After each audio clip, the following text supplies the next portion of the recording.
मेरे प्यारे बच्चों, रोज की तरह आज भी शिक्षा शिविर में आप सभी को हार्दिक अभिनंदन है। जैसा कि मैंने पिछले क्लास में 10वीं वर्ग के छात्रों के लिए वाच्य के बारे में बताया था, उसमें से कुछ आंशिक रूप से बचा हुआ पाठ है वाच्य परिवर्तन, जो हमारे बोर्ड एग्जाम में 4 मार्क्स आपका निश्चित रूप से आता ही है। तो एक्चुअली हम लोग हमेशा अभ्यास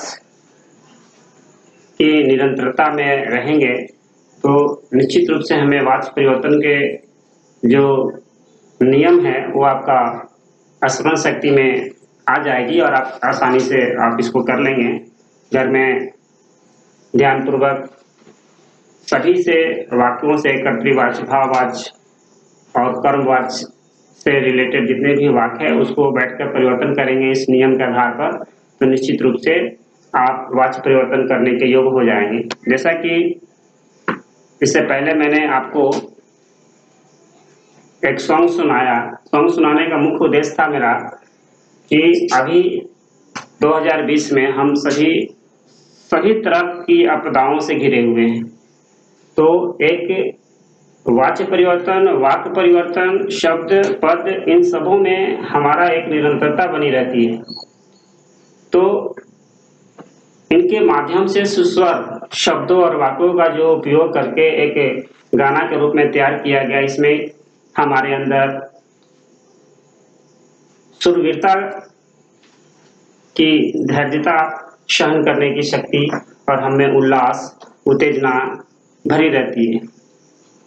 तो इन सभी का एक ही लक्ष्य होता है वाक्य, पद परिचय और वाच्य के साथ जुड़े हुए रहने का। बीच बीच में इससे संबंधित कुछ कविताएं भी आपको सुनाऊंगा, लेकिन प्यारे बच्चों से मेरा ये आग्रह है कि आप हमारे वाच्य परिवर्तन के अब जो पढ़ने जा रहे हैं वाच्य परिवर्तन के कुछ खास नियम हैं उनको आप दिमाग में बैठाएंगे। जैसे कि आप व्हाइट बोर्ड में आपका लिखा हुआ है मुख्य 4 नियम जो आप अपने दिमाग में बैठाएंगे। इससे पहले इसमें ये वर्णन है सामान्य भूत, सामान्य वर्तमान और सामान्य भविष्य क्या है।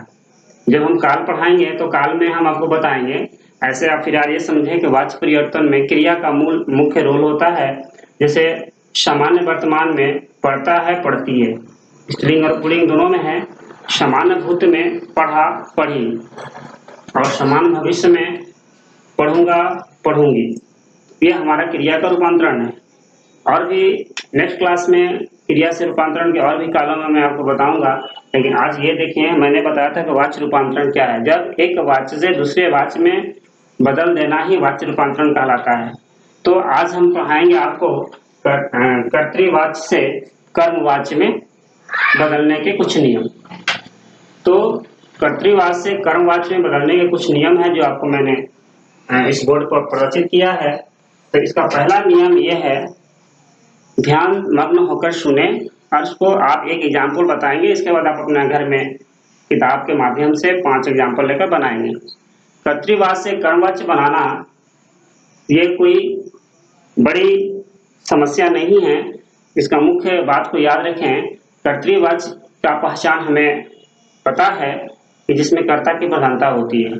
कर्तृवाच्य से जब हम कर्मवाच्य बनाएंगे तो कर्तृवाच्य की मुख्य क्रिया को सामान्य भूतकाल में बदल देना चाहिए। पहला नियम है, ये दिमाग में रखना चाहिए। जब हम वाक्य को देखा कर्तृवाच्य में तो इसके मुख्य क्रिया को हम सामान्य भूतकाल में बदलेंगे। जैसे मैंने अभी आपको बताया कि पढ़ता है, पढ़ती है का सामान्य भूत पढ़ा और पढ़ी हुआ।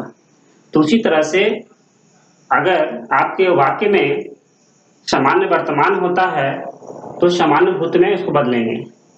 दूसरा नियम ये कहता है कि कर्ता के साथ से, के द्वारा या द्वारा जोड़ना है।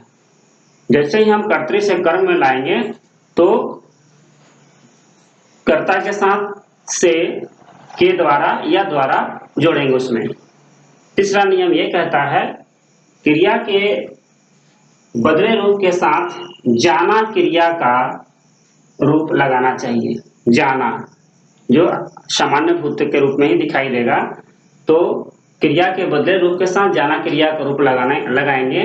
और अंतिम नियम ये है कि कर्म के साथ यदि विभक्ति का प्रयोग हुआ है तो उसे हटा देंगे। आप एग्जाम्पल देखें मेरे प्यारे बच्चों, जैसे माली फल तोड़ता है, माली फल तोड़ता है, इसको हम कर्मवाची में बदलने जा रहे हैं। तो पहला नियम कहता है कि कर्तृवाची की मुख्य क्रिया को सामान्य भूतकाल में बदलेंगे। तो मेरा मुख्य क्रिया जो है तोड़ना है, तोड़ता है, तो तोड़ता है कि सामान्य भूत, तोड़ा या तोड़ी या तोड़े, एक वचन हो या बहुवचन हो। तो माली द्वारा फल तोड़े जाते हैं। सारा नियम, ये चारों नियम इसमें लागू है। पहला सामान्य भूतकाल में बदल दिया, दूसरा से या के द्वारा या द्वारा, तीनों में से कोई भी आपको बेसिकल चीज को लगाना है। तो माली द्वारा, ये माली मेरा करता है, द्वारा फल, अब ये तोड़ता है, सामान्य वर्तमान में है, इसको सामान्य भूत में लाया, तोड़े, और इसके बाद कहता है कि जाना क्रिया का रूप लेंगे, तो जाते हैं, तोड़े जाते हैं, संबोधन के रूप में लाया गया है। और कर्म के साथ अगर विभक्ति का प्रयोग हुआ हो तो उसको हटा देना है, लेकिन कर्म के साथ विभक्ति का प्रयोग है नहीं। हमारा सेंटेंस है माली फल तोड़ता है, तो माली द्वारा फल तोड़े जाते हैं। इस तरह से और एक एग्जाम्पल लेते हैं, जैसे अध्यापिका कहानी सुनाती है। मेरे प्यारे बच्चों, ये कर्तृवाची में है, अगर इसको आपको कहा जाए, इसको हम कर्मवाची में कैसे करेंगे, तो अध्यापिका द्वारा कहानी सुनाई जाती है।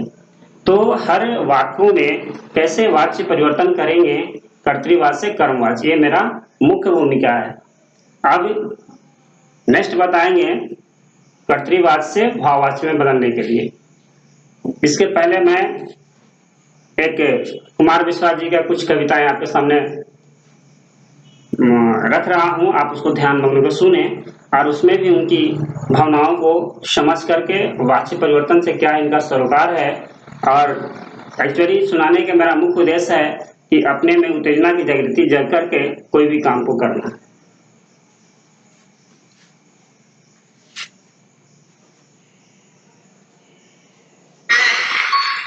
मगर मैं तेरे पास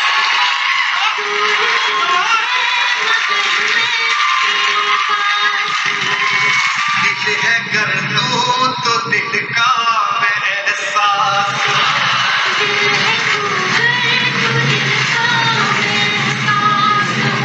प्रार्थना या इबादत या पूजा कोई, प्रार्थना या इबादत या पूजा कोई भावना है अगर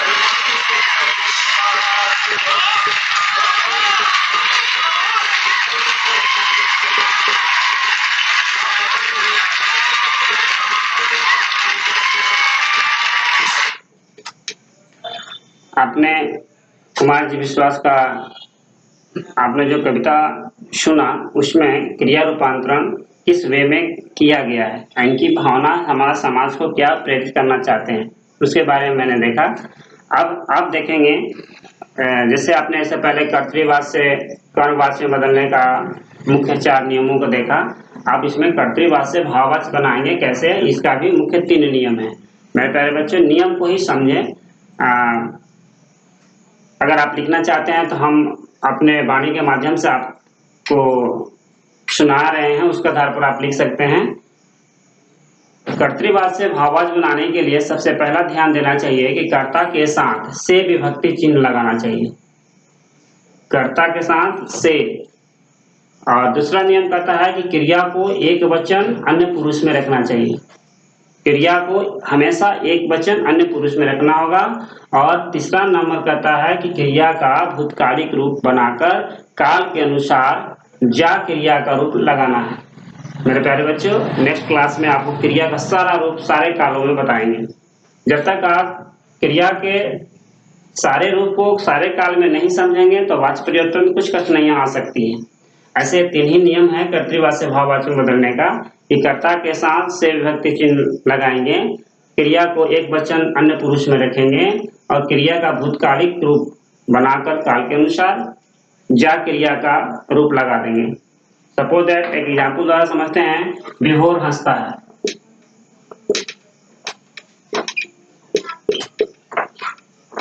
विभोर हंसता है, ये कर्तृवाची में है, लेकिन हमको भाववाची में बदलना है।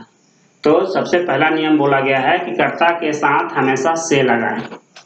तो यहाँ कर्ता विभोर है, तो इसके साथ जब हम बदलने चलेंगे तो यहाँ विभोर से हो जाएगा, विभोर से, क्योंकि कर्ता मेरा यहाँ विभोर है।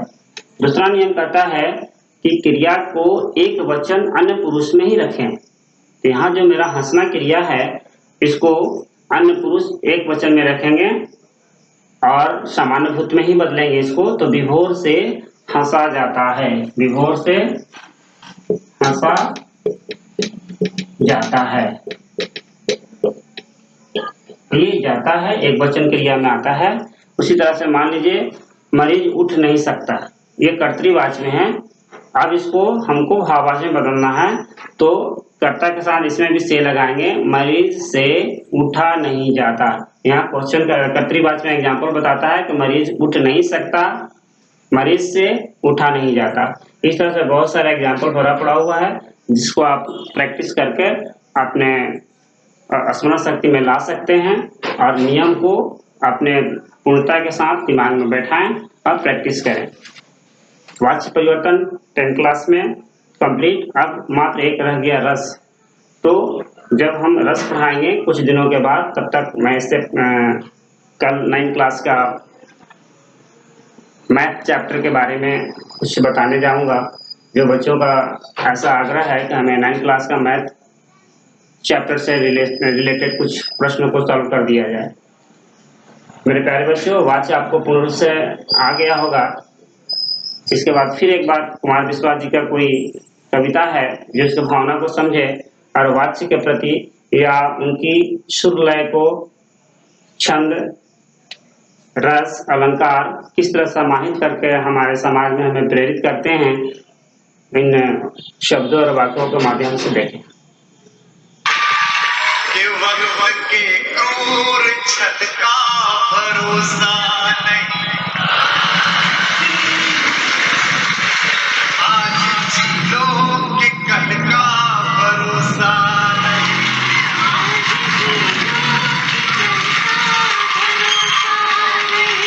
दे रहे हैं वो अगले जन्म की खबर, दे रहे हैं वो अगले जन्म की खबर, जिनको अगले ही पल का भरोसा